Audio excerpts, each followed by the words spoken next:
We are all familiar with a line. A line is something that looks roughly like what I have drawn. Now, Cartesian geometry allows us to describe a line in terms of its constituent points. This is what we are doing when we say that y is equal to mx plus c is the equation of a line. What we actually mean is that if you look at the set of all points x comma y on the plane such that there is a relationship between x and y, namely y is equal to mx plus c, then this collection of points, if you look at all these points, then that is a line. That's what we mean by this statement, that the equation y equal to mx plus c is the equation of a line. Now, also recall that m is the slope of this line. Slope can be calculated in two ways. You can look at the angle that is formed and take the tan of this number. So tan theta is slope. So slope can be viewed as tan theta, or there is a better way of looking at slope.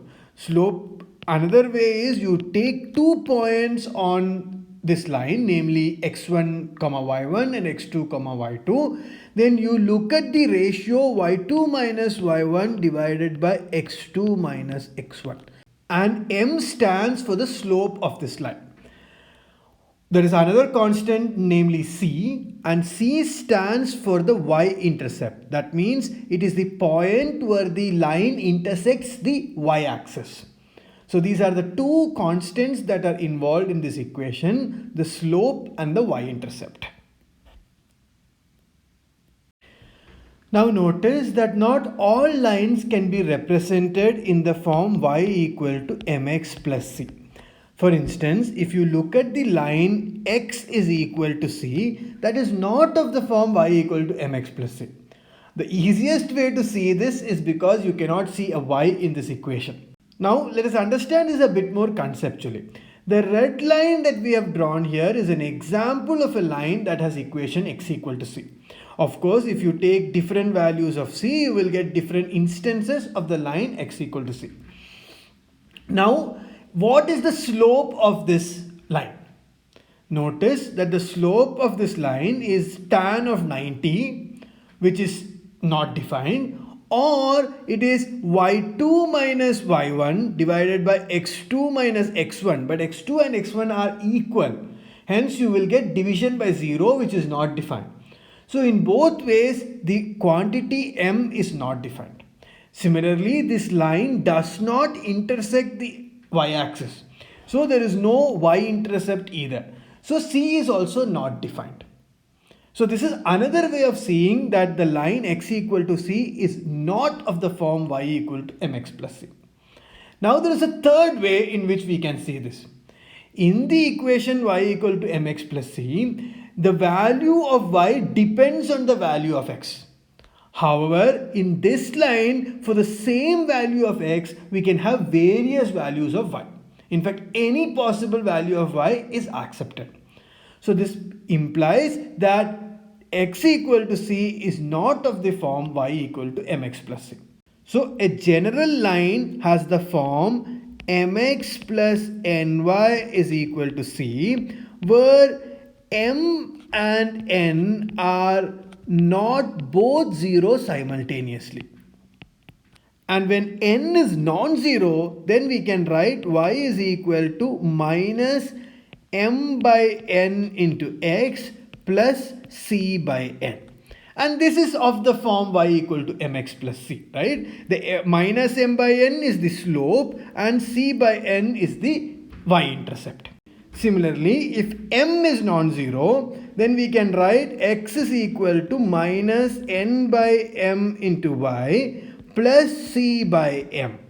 And we saw that either n or m is non-zero. So we can always write the equation of a line in one of these two forms. And the equation x equal to c is of the form x equal to minus n by my plus c by m, where n is equal to 0. And similarly, the equation y equal to c is of this form where m is equal to 0, and so on. Recall our earlier discussion where we said that we will be studying functions f from R2 to R2 by looking at how these functions deform lines. In other words, we will be looking at f of capital L where L is a line. To understand this thoroughly, we will first recall the notion of the image of a set. So let f be a function from x to y and let a be a subset of x. Then what do we mean by f of capital A? The image of a set is the collection of all images of points in A.